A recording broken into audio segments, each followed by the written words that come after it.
আজকে আমার মালিককে চিনলাম না, কার প্রেমে পড়লা, কার পরিচয় পড়লা, আর কার জন্য জীবন শেষ করা। বাজান আমার মালিককে চেনা, তারপর দুনিয়া থেকে বিদায় নিয়ে কবরে রওনা করো। কারণ তামাম দুনিয়ার ভিতরে তালাশ করে দেখবা, দুনিয়ার যে কোনো কাজের মধ্যে যদি কেউ 5 বার ঠগো, আবার ওই কাজের ভিতরে চেষ্টা করলে জিতবার আশা করা যায়। ম্যাজিস্ট্রেট কোর্টে কেস করে ঠকলে জজ কোর্ট, জজ কোর্টে ঠকলে হাইকোর্ট, সেখানে ঠকলে সুপ্রিম কোর্ট সিঙ্গেল বেঞ্চ, সেখানে ঠকলে সুপ্রিম কোর্ট ফুল বেঞ্চ, সেখানে ঠকলে প্রেসিডেন্ট কোর্ট, সেখানে ঠকলে আন্তর্জাতিক কোর্ট। কিন্তু এ কবরের যাত্রীরা তোমার আমার সামনে আখিরাতের 5টা মামলাদার হইয়া আছে।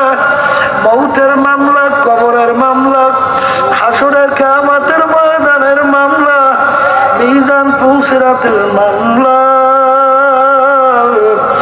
এই মামলা যদি খোদা না কাছে একবার কেউ ঠইকা বসাও, আর দ্বিতীয়বার দুনিয়াতে আইসা ফিল কইরা জিতবার কিন্তু আর আশা নাই।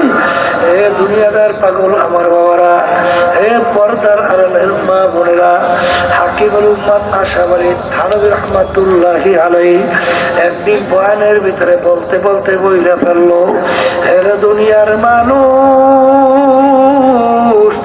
আমি আশরাফ আলী মনে একটা কুকুরের চেয়েও খারাপ হয়ে গেলাম। হুজুর আপনি কুকুরের চেয়ে খারাপ কিভাবে হলেন?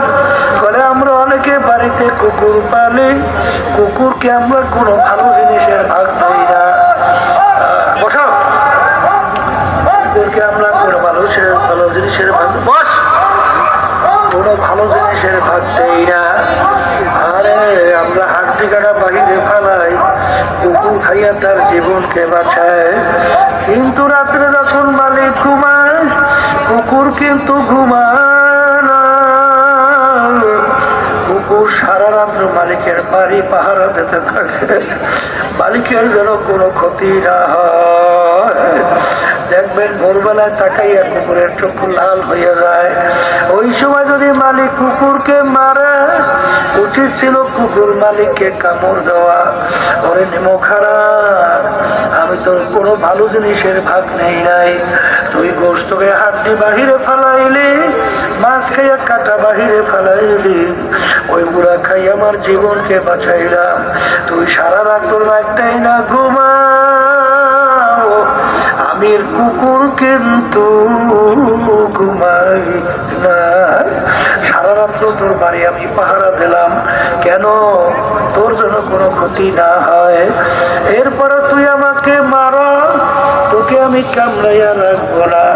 কিন্তু কুকুর দেখবা চোখটা একটু বুঝু বুঝু, আল্লাহু আকবার কইরা, মাথাটা একটু কাইত কইরা, কান দুইটা নিচের দিকে নামাইয়া, লেজটা পেটের নিচে ঢুকাইয়া, করুণ সুরে ঘেউ ঘেউ কইরা ডাকে, মনে হয় যেন কুকুর বলে আমার মালিক, তুমি আমাকে মাইরো না, তুমি আমাকে মাফ কইরা দাও। হাকিমুল উম্মাত আশরাফ আলী থানভী রহমাতুল্লাহি আলাইহি বলেন, ওরে মানুষ, কুকুরটাও মালিক চিনল, আর তুমি আর আমি মানুষ হইয়া আমার মালিককে চিনলাম না। এই যে আমার বাজানদেরকে বলবো, পর্দালে মা বোনদেরকে বলবো, বাজান, দুনিয়ার ভিতরে এমন কোন জাতি নাই পরকাল বিশ্বাস করে না। হিন্দুরাও কিন্তু পরকাল বিশ্বাস করে, খ্রিস্টানরাও কিন্তু পরকাল বিশ্বাস করে, অন্যান্য বিজাতি তারাও কিন্তু পরকাল বিশ্বাস করে, আমরা মুসলমান আমরাও কিন্তু পরকাল বিশ্বাস করি। কিন্তু তামাম দুনিয়ার মধ্যে মুসলমান ছাড়া অন্য কোন জাতি চ্যালেঞ্জের মাধ্যমে বুক ফুলে গলার টাক হইয়া কেউ বাঁচতে পারে নাই। একমাত্র মুসলমান জাতি দুনিয়ার ভিতরে চ্যালেঞ্জের মাধ্যমে বুক ফুলাইয়া গলার টান করিয়া দুনিয়ায় বাইচা আছে। এই আমার মুসলমান বাবারা, হে পর্দার আড়ালের মা বোনেরা, আজকে মুসলমানের ঘরে জন্মগ্রহণ কইরা কোটা না কাজটা কিয়ামতের ময়দানে যদি জাহান্নামের শিকল হাতে পায় লাগে,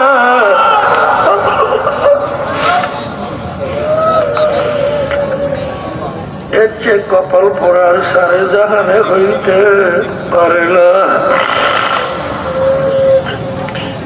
এই জন্য আমার আব্বাজান রহমাতুল্লাহ আলাইহির মুখে শুনতাম, আমার আব্বাজান প্রায় বলতে, যেই মামলার তদবির নাই তার কিন্তু খালাস নাই, যেই মামলার তদবির নাই তার কিন্তু খালাস নাই।